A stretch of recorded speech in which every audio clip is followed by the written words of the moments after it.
I don't believe in sales scripts. It removes the ability for me to understand and listen to what you're saying.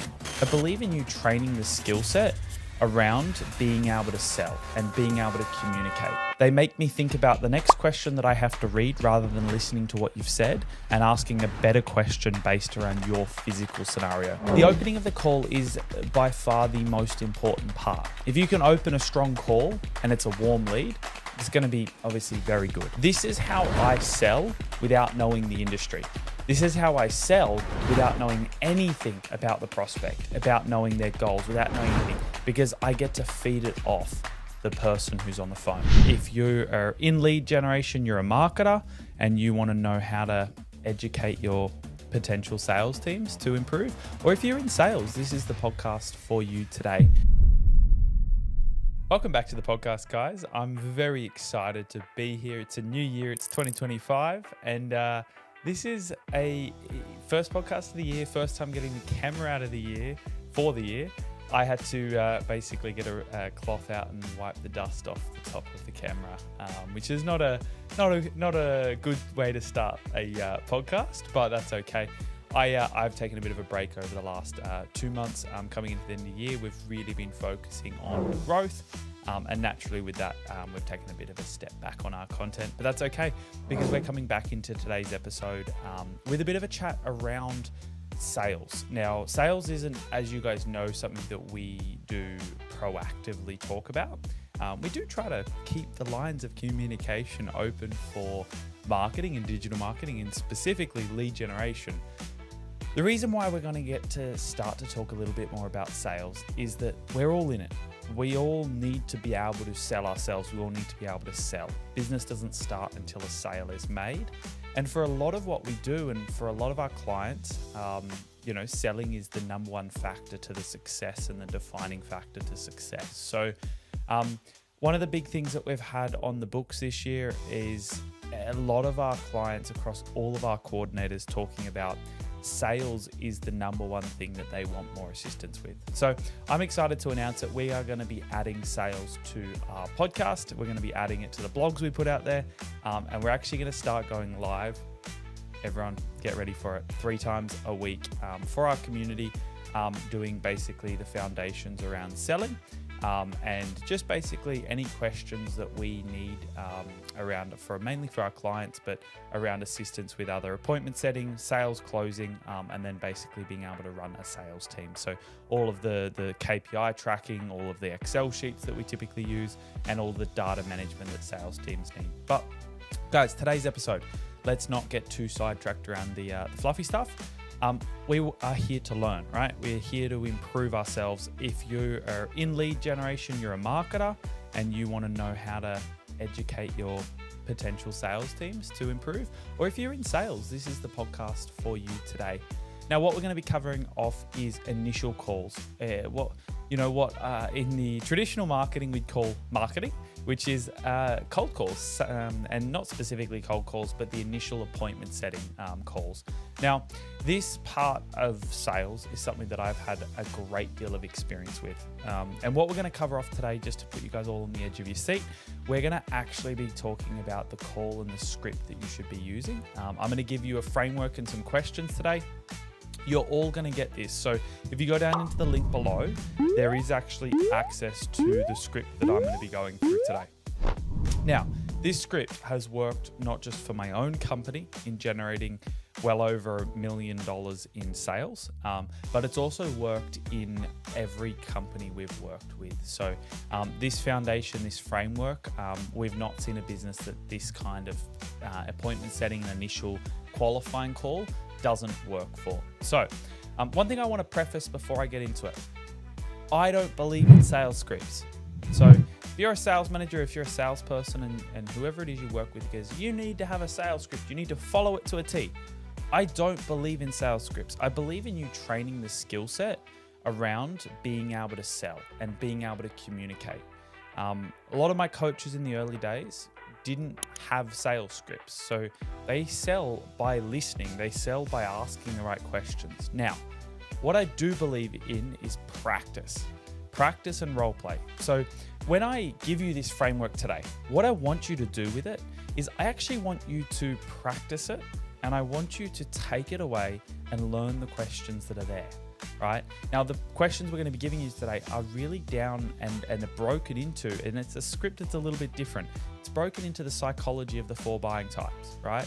So the questions that are in here are going to cater slightly differently to who you speak to. So every person you speak to, you're going to use different questions from this. Now, let's get back to my point on why I don't like scripts.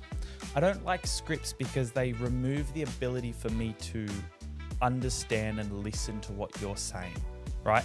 They make me think about the next question that I have to read rather than listening to what you've said and asking a better question based around your physical scenario. So if you're in sales, our job is to guide people through the buying process, right? Our job is to make sure that we assist you to buy. Now, in that process of assisting to buy, you need to listen to what the person has to say. If you listen to what they have to say, you get to bank all of that information to the point when you start to guide them through the buying stage. So when I get to questioning and I get to talking and trying to ask questions, that's the 90% of the sale. If you do that part right, people get to the end of telling you their life story and they almost kind of get to this stage where they're like, well, Jackson, what's the next steps from here?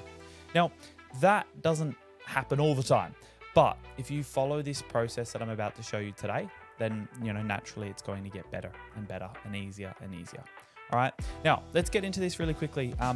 If you click the link below, as I said, this will be available. It'll either be on a blog on our website or there will be access to a Google Doc where you can actually download the exact script that I'm showing you. If you can open it up, great. If you're in the car or you're driving or you're just listening to the Spotify version of this, then by all means, grab it when you finish listening or driving. If you are watching on YouTube, good thing to open it up on your computer or on your phone as we go through it, and that'll be helpful, but obviously we'll edit this onto the screen. Now, I want to say, I've had a lot of experience with sales, although it's something that I don't necessarily that's my passion, I want to do it every day of my life. There's a lot of people that I know that love it. They live and breathe it. My business partner, that's him. He loves it. I love the understanding of sales. I love being able to do it, but I prefer to know how to do it and keep that up my sleeve and be prepared to use it. It's not something that I enjoy doing every moment of the day. Now, in saying that, I worked in a sales training organization for nearly 3 years. A guy named Ryan Tuckwood, Swish Sales Coaching, taught me a lot of the ethical sides to selling. I've been around a lot of other great sales coaches, Jeremy Miner, Greg Cardone. When you meet these people, you get to pick up lots of little intricacies of all of them. Now, working in the sales training organization when I was there, I worked on the marketing and the content side of things. So I got to learn everything because I watched and edited and created the academy and all of the training that went in there. So it kind of just became like a second voice. It's like I could recite everything that was in that training library. And then I started doing more training. And then you get to the foundations, and every sales coach is built up on the exact same thing. It's all the same thing. At the end of the day, it's a very, very similar foundation that they all want you to set. But what I'm going to be taking you through today, guys, is it's basically my interpretation of a lot of what I've learned. And it's my basically go-to that if I get a new product, new service, this is how I sell without knowing the industry. This is how I sell without knowing anything about the prospect, about knowing their goals, without knowing anything, because I get to feed it off the person who's on the phone, right? And that's what we're going to be doing today, is what I'm going to take you through. Now, let's get a little bit further into this.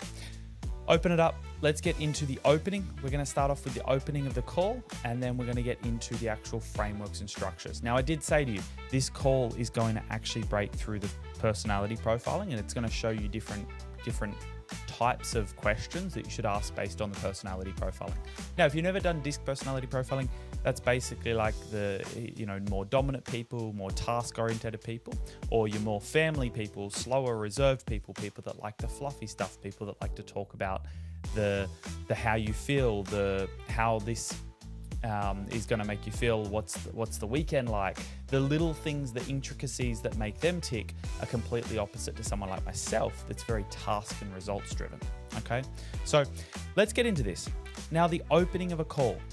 The opening of the call is by far the most important part. If you can open a strong call and it's a warm lead, it's going to be obviously very good. But if you're a really strong opener to a call, that's going to make even doing things like, genuine dirty cold calling, that's going to make that a lot easier as well. Now, the opening to the call, we want it to almost feel familiar. We almost want it to be this very smooth off the tongue and very efficient thing. Now, the few things we never say on the phone: is now a good time to talk? Never mention it. If that ever comes out of your mouth, you've got a big problem. The other thing that never wants to be mentioned is, yes, no questions early on in the call. We never really want to say, are you still interested in my services? Like that just gets people to say no immediately. Okay, so let's get into what the right open is for a call. Hi, name. This is Jackson from Earng Media. You've recently put your details in on a Facebook ad to find out a little bit more information about specific service. So what caught your attention or motivated you to reach out? So what I'm going to talk to you about this open here. Notice how I don't ask you about how your day's going. Notice how I don't ask you about how you're feeling. Notice how I don't get into those intricacies where you can ask me the question, who's this? Right? Now, I want this to be really strong. You recently put your details into X, right? Now, this only works obviously if they've inquired, which for 90% of every single one of my clients, that's the case because we generate super high quality inbound leads. So you recently put your details in on Facebook. Now, I normally say that in a very statement way. I normally go, you recently put your details in on Facebook. Now, I was just calling to find out exactly what motivated you to find out about X service. Like, we can play around with this question a little bit. And if you're on the document, you'll see below that there's actual questions there underneath that you can switch out. If you don't like the what caught your attention or motivated you to reach out, there's other questions there that might work better for your industry. Now, with these calls, we want to start to not just be monotone.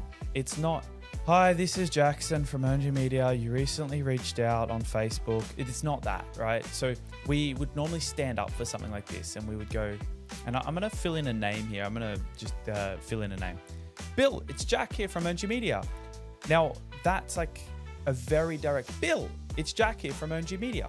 Now, you can get into the how you been and stuff, but I normally remove that from the call because most of the time when I ask the how have you been, how are you, how's your day going, it starts to slow the call down and that gets people asking, who's this? And it builds that chance for them to ask questions before you've got out what you need to get out. So mine would be, Bill, it's Jack here from Earng Media. You've recently put your details in on Facebook about getting more lead generation. What caught your attention or motivated you to reach out? So I get that out because once you've mentioned you've put your details in on Facebook and then about the service or the outcome, and that's the key, right? So you recently put your details in on Facebook, I pause there, Facebook, about getting lead generation. What motivated you to reach out? Now, when I do that, normally you'll get most people give you an answer from here. Most people will remember who you are and they'll go, oh yeah, look, what I was wanting to find out, and they'll just get into it. And what'll happen is you'll have about 60 seconds of them just talking from here. And this is like you starting to listen, right? We go, listen, listen, listen.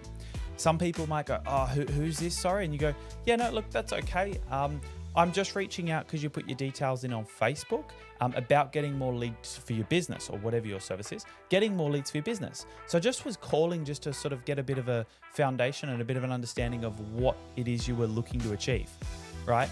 Now, what I don't do if someone asks, well, who is this? Sorry, I forgot.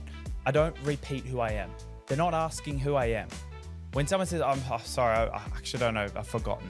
Who are you? They're not asking who you are. They're asking what the fuck you're calling about. So if someone then says after that little intro, sorry, who is this?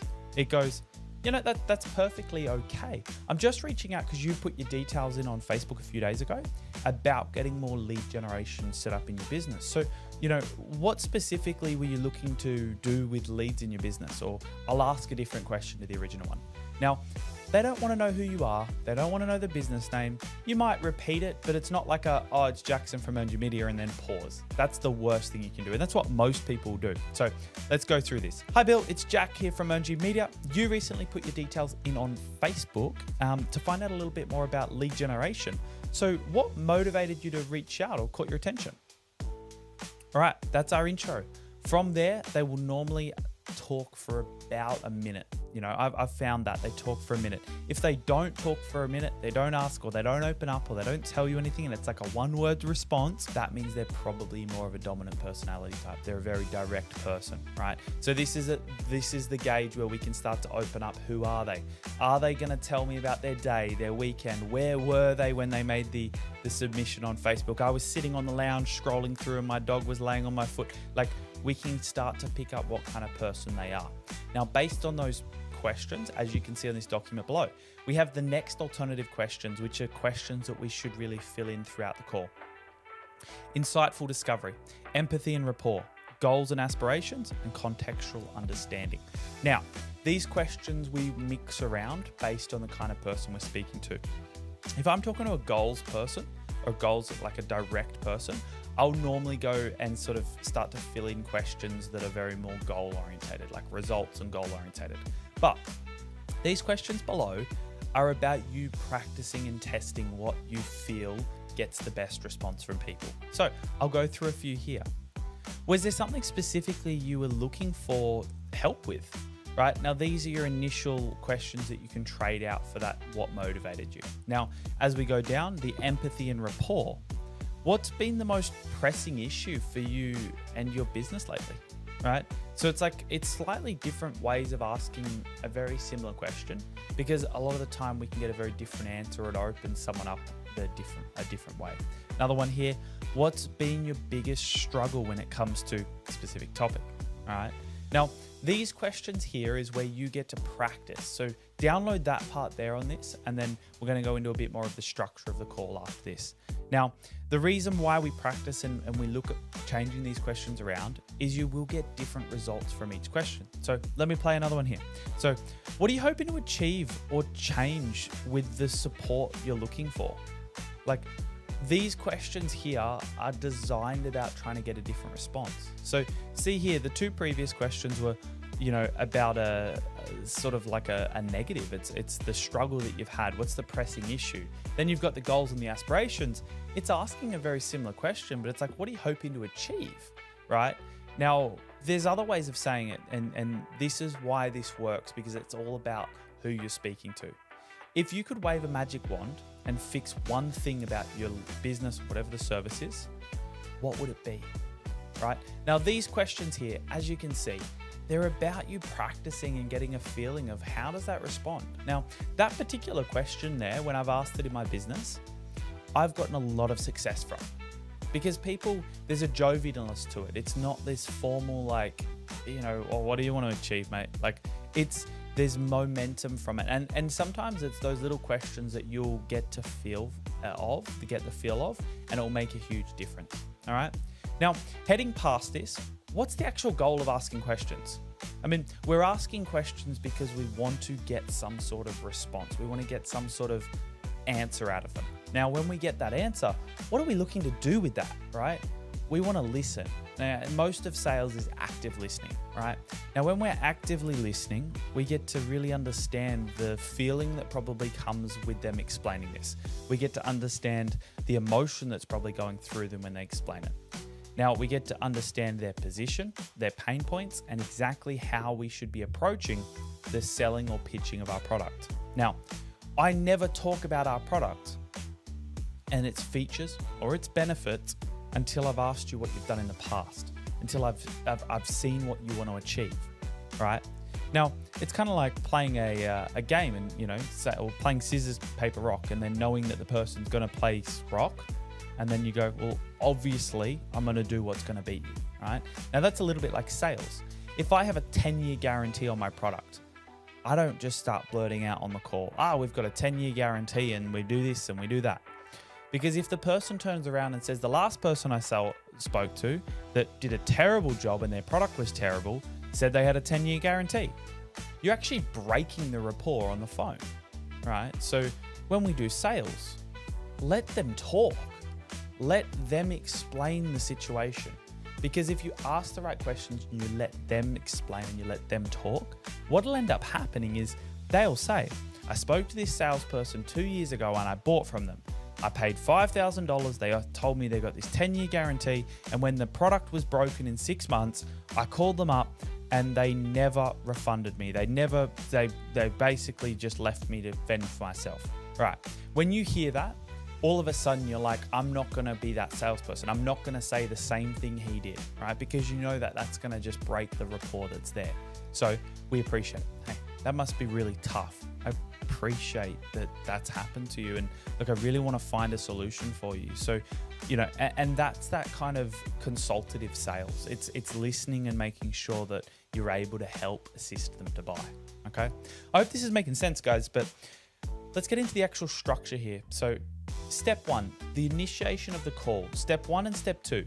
Step one is about building rapport. Now, when we get into a call, guys, it's not, hey, and I'll use Bill again.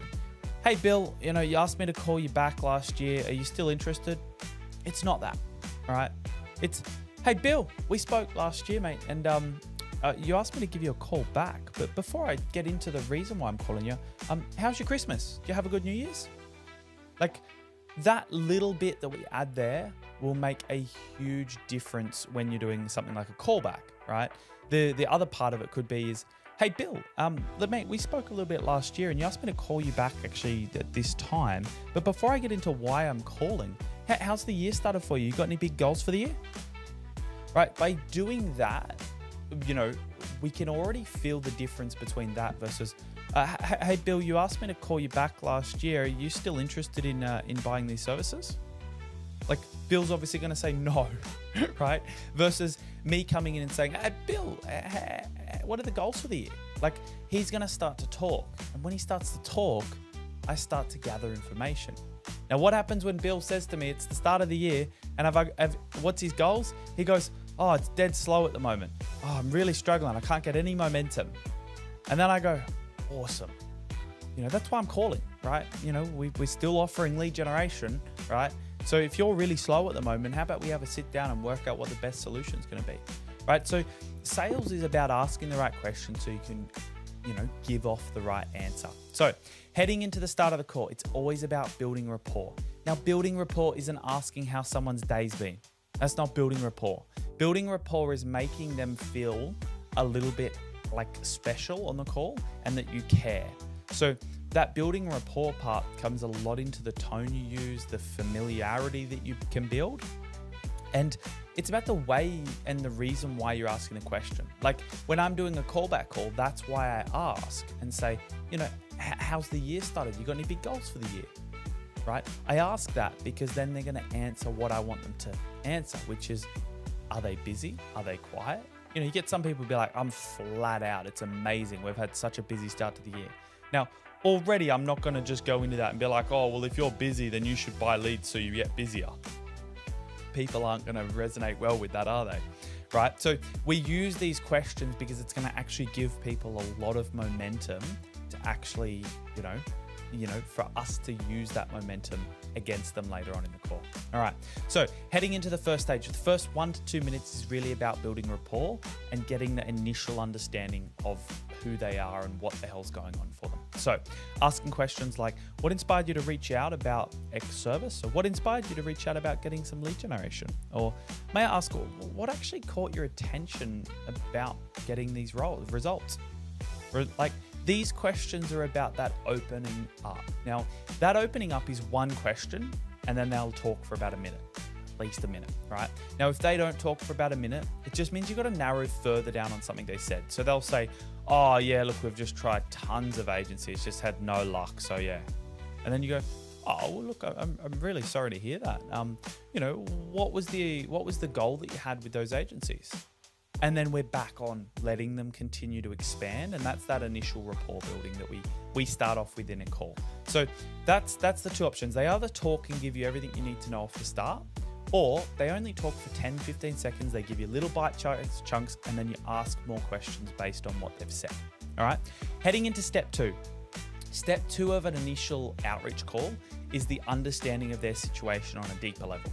This is where we start to ask more questions on a much deeper level about who they are, what the challenges are, what the goals are. And what I typically try to do is understand what have they said that I can ask questions on, because it shows that I've listened. Now, if it shows that I'm listening, it shows that I understand the situation. If I understand the situation, I can advise them on how to get out of the situation, right?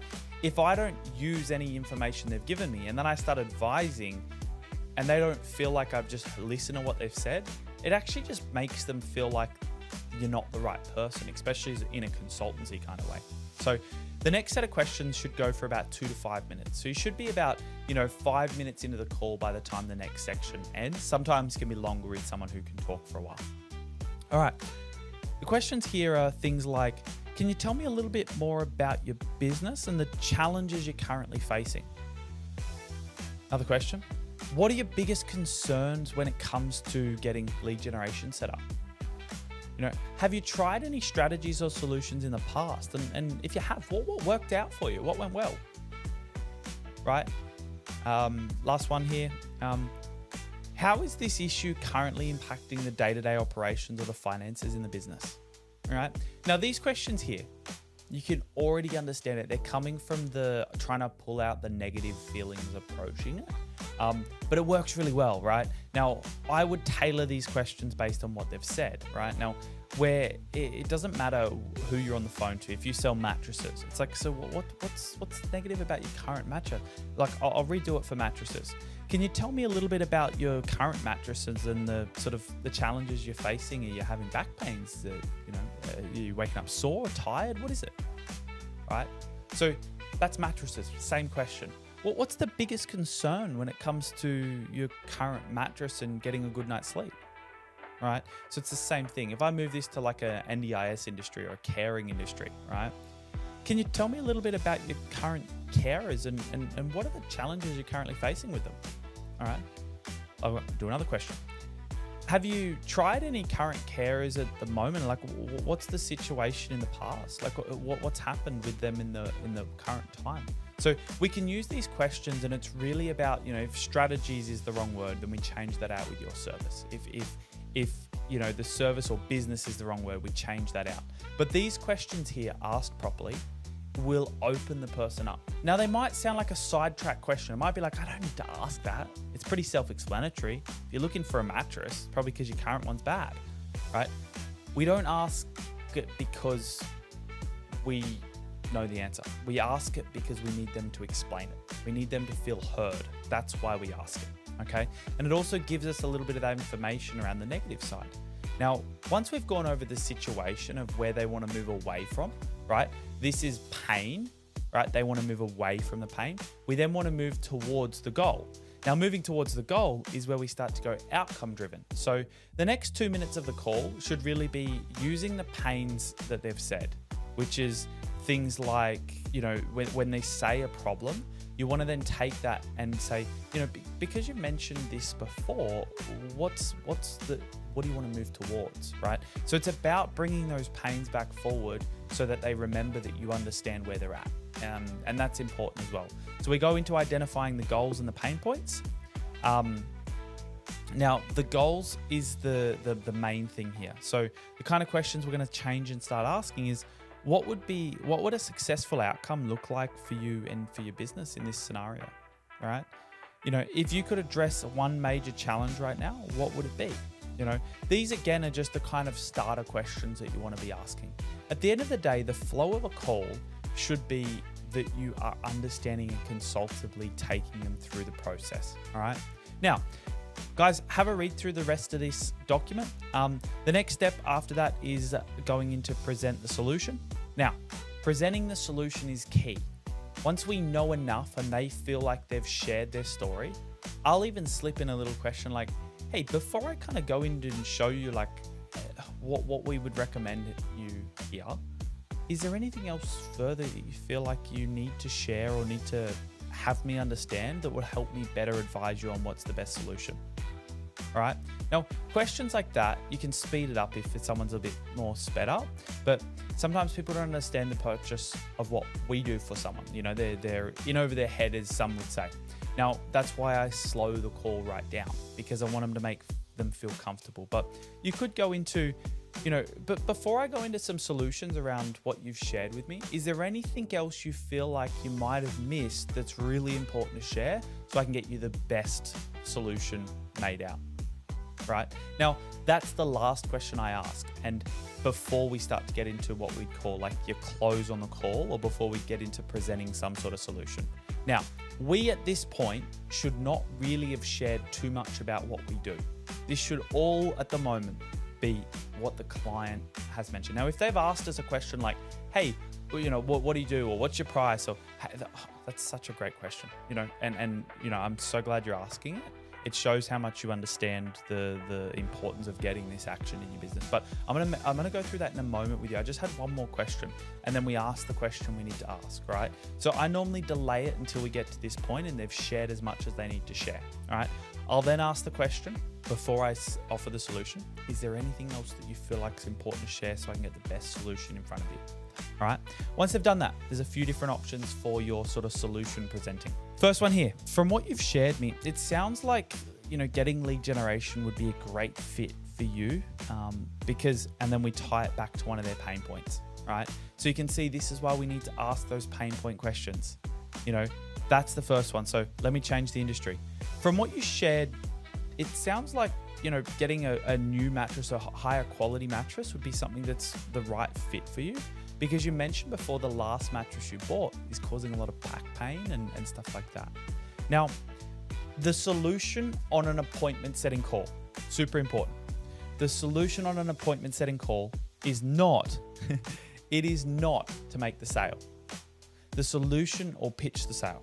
The solution is to book the next call, all right? The solution is to move the bar forward. So if I was booking this in and I'm an appointment setter, from what you've shared me today, it sounds like sitting down with one of our head strategists would be a great option for you so that you can really understand where you might have gone wrong in the past and how you can make sure that this is the right thing for you, right? So we're still tying in something they mentioned in the past. Let's do this to a mattress brand, let's say mattress brand, and they do in-house appointments.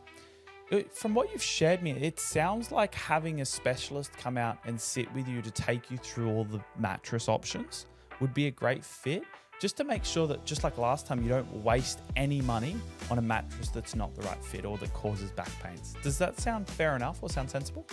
Right? So that's your tie down. That's literally your trial close. And on an appointment setting call, you might go, what do you mean trial close? I'm not closing them. You are closing them. If you're an appointment setter, your close is to get someone to want to be at the next appointment. So you use that line and then you finish it off with, does that sound sensible? Does that sound like something that you'd like to do? All right. Here's another option. We can go into something a little bit more like this. So the highlighting program features and benefits of the tailored, so this is basically going in a little bit further on explaining our services or how it works. So this kind of comes in after, but we'll go through it.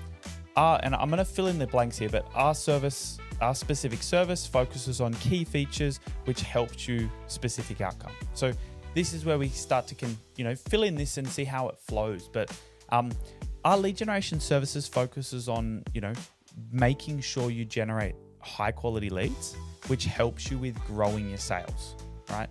So this is how you can start to fill in to pitch your product and your offer so that your sales team don't go too sidetracked. It's a very, very simple way of doing it. But presenting the solution, that's like your trial close, guys. That's literally getting the trial close to get the next appointment in the door done, all right? Now, heading over to objectional handling. Now, my number one biggest and my favorite objection handle is just repeat what they've said and ask if there's anything else that holds them back. That's always the starting point. Now, something I don't always put in our documents, but it's if someone says, oh, look, at the moment, it's not the right time to book the consult. Look, fantastic. I appreciate you mentioning it's not the right time. Is there anything else holding you back from moving forward on this? And then they go, oh, look, I just don't think it's going to work. Now, the reason why they think it's not the right time is not because it's not the right time. It's now because they don't think it's going to work, or it's too expensive, or they've got to bring someone else onto the call. So that's the first part of objection handling. If they don't want to do the call. Now, objection is if they don't want to do the call, or even if they don't want to buy, right?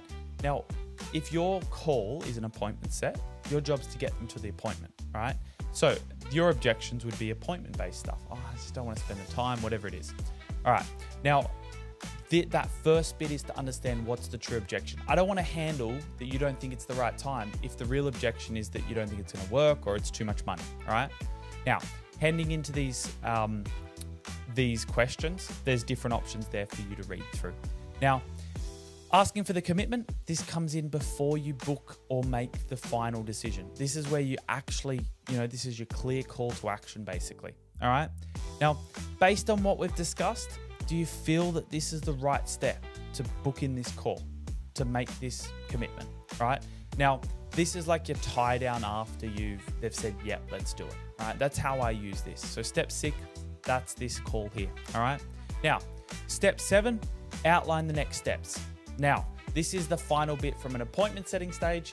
This is the final stage before you get into what we would call the close and the sign off. So, look, this is where we also confirm it. So it's like, we get the time, we get everything done. I normally do something along the lines of this. Bill, the steps from here are really simple. We're going to secure a time in the diary where you can actually sit with our consultant, ask all the questions, ask all the things you need to know. So this is where we start to explain a little bit about what the call is going to be about. It's not just like, hey, yeah, we'll book you for the call. It's like, Bill, the steps from here are really simple.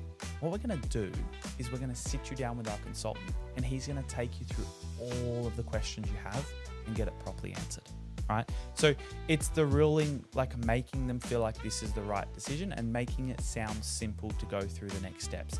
It's not, all right, Bill, you're going to have to go and sit with our consultant. It's going to take you an hour out of your life. Definitely not. It's not that. It's, Bill, the steps from here are really simple. What you're going to do is you're going to jump on a Zoom link just so it's efficient for both of you and it's time effective.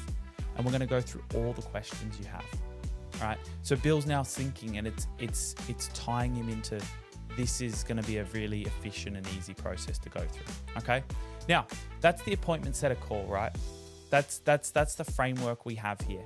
Now this framework works really, really well. And it's about then, the things that are missing from this would be your specific industry qualifiers. Now, the specific industry qualifiers for you will change, right? You're gonna come to those of whether or not it's worth booking this person for the next call. As a whole, this structure is to tie them in and tie them down. Now, when we actually book the call, the last thing I'm gonna bring up about the actual strategy here is the last thing we really wanna do is time balance it. So it's, let's go back to Bill. Bill, the steps from here are really simple. I'm going to book you into the calendar for our call with our strategist to answer all the questions you have. So just so I can ask and secure it in the diary, what works better for you, earlier or later in the week? Now we give him 2 options, earlier or later. All right, later in the week. Does Thursday or Friday work better for you, Bill? All right, Friday. Okay. Does morning or afternoon work better? Afternoon. Okay. Now, Bill, I've got a bit of availability at 1 o'clock and I've got some availability at 3:30. What works better for you? All right. So that's the kind of way that we do the funneling down to getting a time in the diary. If I just say, hey, Bill, over the next few days, when are you available? It doesn't give Bill much inspiration. Oh man, I'm actually really busy. And it gives him an opportunity to back out. All right. So we funnel that in nicely. And the other pro tips that I've got at the end of this is personalization and empathy. Personalization is bringing all the things that he's told us back into the call. That shows that we cared. It shows empathy. It shows that we've listened, right? Now, the biggest part about this and the call, guys, is being able to be charismatic. You've got to have a level of charismaticness and understanding to show care, and that'll get you a long way in appointment setting and that initial filtering through the leads, all right? Now, I hope this is helpful today. Make sure to download this document and anything else that you want to learn more about. Feel free to reach out and we're happy to design some training for you. But this particular call here, the main thing, guys, as always, is charismatic and be confident. The confidence is key. And the main thing, ask questions, don't answer for them. All right. A lot of people, they just start talking on the phone. We do this, we do that. There's no features, there's no benefits that are more important than me knowing your situation. All right. As a sales call goes, I want you to sell yourself. I want you to go through and explain your whole situation. And then from that, I get to, that's the sale. You have bought in because you've told me your life story. I transition that with, based on everything you've told me. I see lots of customers like you in the same position you're in. And the steps they take to get away from that pain and towards the goal is this. All right. So asking the right questions and listening is how we can sell a ton better, so much better. So guys, I hope today was valuable. If you do have any questions, feel free to reach out. Make sure you download the document. And of course, there's other sales training assets on our website that you'll be able to get some good value from. So thanks so much for listening, and talk soon.